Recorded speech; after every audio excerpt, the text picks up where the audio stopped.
P720, c'est le milieu de gamme, donc qui filme en Full HD, qui a un grand capteur d'un demi-pouce, qui a stabilisation optique, grand angle, et la partie Wi-Fi, donc connexion sur la tablette, NFC, donc on va pouvoir appairer smartphone à avec côté. le smartphone, voilà. Il filme en Full HD, donc je l'ai dit, avec du 5 points sur le son. On peut même mettre une prise micro, donc ça fait vraiment une petite caméra de reportage. Et puis on va pouvoir faire du live stream, de la vidéosurveillance avec cette caméra. Et là on est sur un positionnement à 550 €, oui, qui est plutôt au milieu de gamme caméscope. Mais en même temps, maintenant ça commence à être déjà le prix assez haut. Quand tu vas dans les revendeurs. Chez les grands, dans le grand public. Grand public, c'est limite, même maintenant, ça a tendance à tirer vers le 299 plus que le 500 quand tu vas des enseignes comme la Fnac. Ouais, c'est vraiment, les prix sont très agressifs. Pas beaucoup vu, c'est le A100 qui est en fait une caméra de sport, caméra embarquée, un peu différente de la concurrence, puisque là en fait on a deux boîtiers, enfin deux parties pour la caméra. On a la caméra qui vient se fixer au niveau de la tête, ou du casque, du sac à dos, et puis un boîtier. Alors pourquoi en deux parties? Parce que la caméra elle est très légère, et puis le boîtier il permet d'avoir les commandes assez facilement, plutôt que d'aller chercher sur le casque, et puis d'avoir une grande autonomie. Là on est à 140 minutes d'autonomie, ce qui est assez énorme pour ce type de caméra. Donc c'est cette double usage qui permettent d'améliorer l'autonomie et l'utilisation. Elle filme en Full HD, on va pouvoir faire du slow motion également, et on va pouvoir contrôler via Wi-Fi la caméra. Donc on a la même application que sur les autres produits. On va pouvoir monitorer avec son smartphone en direct, accéder à tous les réglages, 100% des réglages via le smartphone, etc. Ça se fait en Wi-Fi direct, donc on n'a même pas besoin de réseau particulier pour le faire. Bien, elle est étanche, 1,50 m, et elle est fournie avec le serre-tête qui est là, et également la fixation pour le casque. Donc là on l'a mis sur un masque, mais on a également des bandes velcro pour l'accrocher directement sur le casque par exemple, sur un sac à dos, etc. Donc là pour le côté reportage ou sport, on a vraiment une caméra très complète.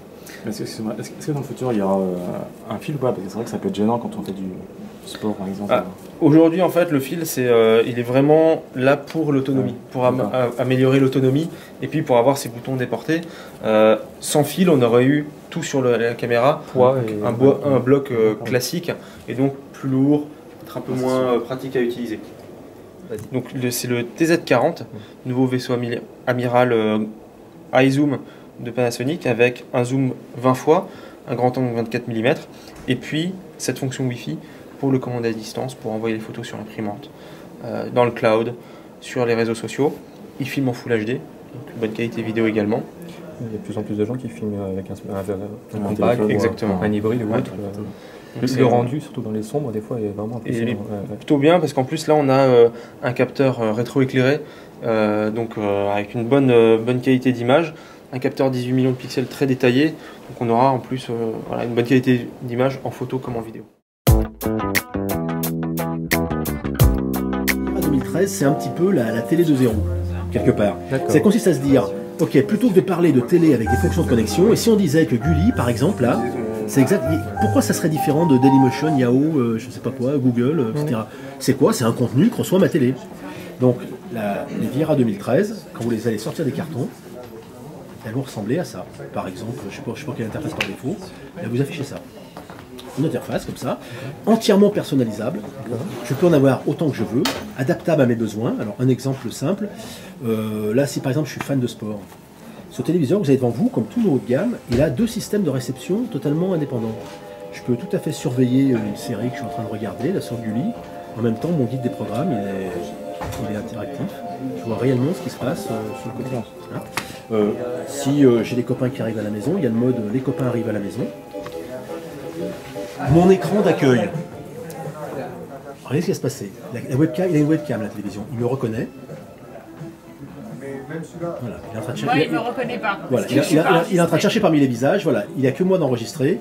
Et il est en train de, moi je m'appelle Luc. Voilà, il est en train d'afficher mon interface. Alors ça c'est l'option Star Wars. Je peux faire la même chose à la télécommande. Donc toute la famille peut avoir un truc personnalisé en fait. Vous pouvez en faire autant que vous voulez. Alors par défaut il y en a 2-3 en sortie de boîte, mais alors après vous pouvez soit en créer un ex abrupto de zéro, ou bien modifier. Par exemple, pensez, moi si je veux modifier le mien, je me dis que par exemple, je sais pas quoi, tiens, note, je m'en fous, je prends jamais de notes, donc je vais supprimer cette application, puis à la place, je vais me rajouter, je sais pas quoi, j'ai des trucs navigateur web, mais je parlais mon guide télé parce que j'aime bien savoir quels sont mes programmes. Voilà. Donc tout est personnalisable à l'image de fond. Voilà. Donc l'idée c'est que c'est ça, c'est en ce sens-là où c'est un peu C'est vrai que le Vira Connect en plus c'était quelque chose qui était assez froid en fait. Voilà. Donc là on commence à avoir quelque chose. Ah bah là l'idée c'est que l'idée c'est que moi ce que je vais utiliser à la télévision c'est pas forcément la même chose que ce que ma copine va utiliser à la maison, la même chose que mes gamins si j'en ai, etc. Ça c'est la première chose. Ensuite le fait que nous haut de gamme ait 2 systèmes de réception indépendants, alors ça leur permet de faire plein de choses extrêmement sympathiques. Donc là par exemple, ça c'est l'option Light, j'ai mon guide qui est ici. Si vraiment je suis un peu hystérique et je voudrais surtout pas rater, je sais pas quoi, le match, le film, des trucs comme ça, j'ai même une appli, attends 2 secondes, j'ai même une appli très sympa qui est comme ça, où où je peux faire switcher les images. Donc là j'ai une chaîne en haut, voilà. J'appuie sur OK, les deux vont permuter. D'accord, ok. Après je peux, si d'un seul coup il se passe un truc en bas et je voudrais juste voir de quoi il s'agit rapidement mais sans revenir, j'appuie dessus, je vais avoir les deux qui vont s'afficher, voilà, ainsi de suite. Par ailleurs, l'appareil peut enregistrer 2 chaînes en même temps. Il a une sortie USB 3. Western Digital et Buffalo ont déjà annoncé des disques durs compatibles avec nos télés. Donc il peut enregistrer 2 chaînes en même temps et en lire un enregistrement. Et puis, mieux encore, c'est si je suis dans ma maison de campagne et Aurélie qui est là, elle est sur la terrasse, en train de se siroter une margarita, et il y a sa série préférée qui passe. Que faire? C'est l'angoisse.